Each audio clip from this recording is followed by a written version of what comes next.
Cameraman জলদি focus করো। Guys সুন্দরবনে এই পাগল সিংহ বাস করত, কিন্তু এই পাগলকে যখন পাগল বলতো, তোর বাবা পাগল, তোর ছেলে পাগল, তোর নাতি পাগল।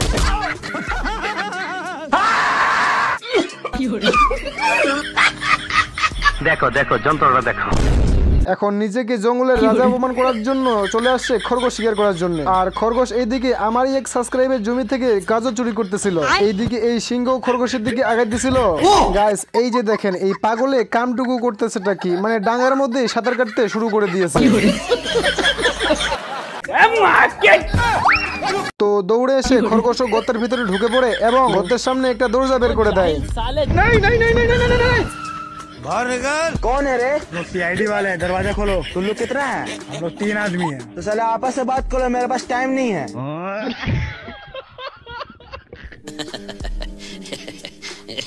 আর এই পাগলও নিজের চেহারা দেখে হাসতে শুরু করে। আর এই সুযোগে খরগোশ দরজাটাকে সিংহের পিছনে নিয়ে যায়, এরপর পিছনে গিয়ে দরজাটাকে লাগিয়ে দেয়।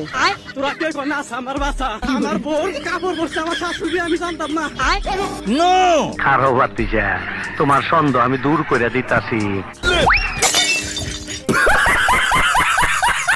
গাইস আপনারা ভিডিও দেখতেছেন কিন্তু ভিডিওতে লাইক দিচ্ছেন না এবং কমেন্টও করতেছেন না। গাইস আপনাদের কাছে আমার একটাই অনুরোধ, চ্যানেলটা সাবস্ক্রাইব করে ভিডিওতে লাইক দিবেন এবং ভিডিওটা কেমন হয়েছে অবশ্যই কমেন্টে লিখে যাবেন। তাহলে চলো ভিডিওটা শুরু করা যাক। গাইস এই বলদামার্গা পাখির বাসা থেকে ডিম গুড়িয়ে সোজা ইঁদুরের গর্তের ভিতরে ঢুকে পড়ে।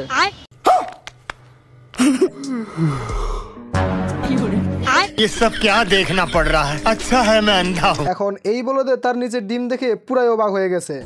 এই জন্য সায়েন্টিস্টের বই পড়ে দেখে ইঁদুরের দ্বারাও কি ডিম পাড়া সম্ভব। আমি পারি না আর পারি না।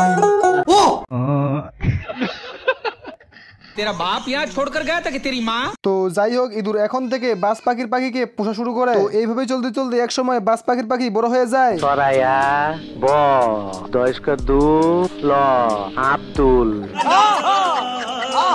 তো হঠাৎ একদিন বইয়ের মধ্যে খেয়াল করে বাজ পাখির প্রিয় খাবার হলো ইঁদুর। আর এইটা দেখার পর এই বলদের তো পুরোই মাথা ঘুরে যায়।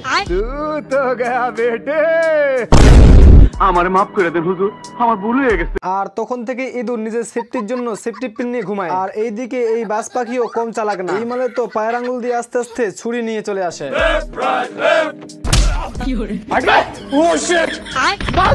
এরপর ইঁদুরকে মারার জন্য বাজ পাখি ইঁদুরকে ঘুমের ওষুধ খাওয়াই দেয়। এরপর ইঁদুরকে টসের মধ্যে ঢুকিয়ে যখনই খেতে যাবে তখনই বাজ পাখির ছোটবেলার স্মৃতি মনে পড়ে যায়। भारी मिस्टेक हो गया सर।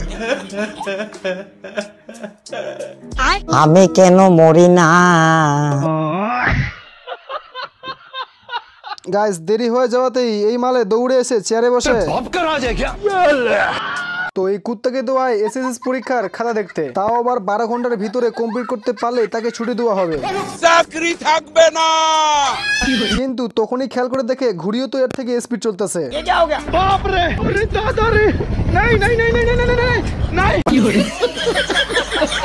তো অনেক কষ্টে এই বলদে কাজ শেষ করে দীঘায় চলে আসে। এখন জীবনে প্রথমবার দীঘা দেখে এই বলদে চিন্তা করে এখানেই থেকে যাবে, এই জন্য পকেট থেকে মানি ব্যাগ বের করে ছুঁড়ে ফেলে দেয়। এরপর বোতলটা উঠিয়ে একটা চিঠি দেখতে পায়, আমার ঘরের রমন। এবারে রিপ্লেতে লিখে দেয়। তো এইখানে এই বলদে একদিকে পেন্টিং করতেছিল একদিকে টাইপ করতেছিল।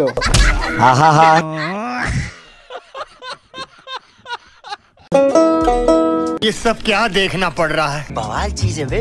কিন্তু হঠাৎ এই মালে এখানকার আদিবাসীদেরকে দেখতে পায়। তো চোখের সামনে এত খাবার দেখে এই মালও খাওয়ার জন্য বসে যায়। এরপর একটা শামুক উঠিয়ে যখনই কামড় দেয় তো এই মুখটা দেখে দিঘাতে একটা পরিমণি চলে আসে, একদম কড়ক মাল। এরপর পরিমণি একটা ফুল দিয়ে চলে যায়। তো গাইস হাসির এখন ঘুমানোর সময় হয়ে গেছে। कोई बात नहीं, हम तो चूतिए हैं, दोबारा ट्राई करेंगे। তো যখনই ঘুমিয়ে পড়ে তখনই এলামের ঘড়িটা সামনে আস্তে আস্তে আগাইতে শুরু করে এবং সামনে আগাইতে আগাইতে এক সময় এলামের ঘড়িটা বেজে যায়।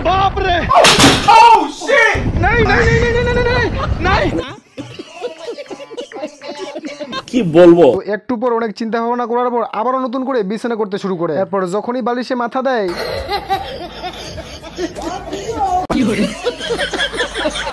এরপর আবারও নতুন করে যখনই বিছানা করে শুতে যাবে আর মানুষ পান নাই বারবার শুধু আমার উপরে এরপরের দিন হাঁসটা ঘুমাইতেছে, সকাল হয়ে গেছে তাও অ্যালার্ম বেজে উঠে না। তো একটা চোখ বের করে দেখে যখনই অ্যালার্ম বাজে না তখনই আবারও ঘুমাইতে যায়, আর তখনই অ্যালার্ম বেজে উঠে। ये क्या हो गया? ये क्या सुन रहा हूँ? তো এইভাবে চলতে চলতে এক সময় ডয়ারের ভিতরে অ্যালার্মটাকে ঢুকিয়ে দেয়। গাইস দেখছেন তারপরে অ্যালার্ম বাজতেছে, যার কারণে অ্যালার্মটাকে ভেঙে দেয়।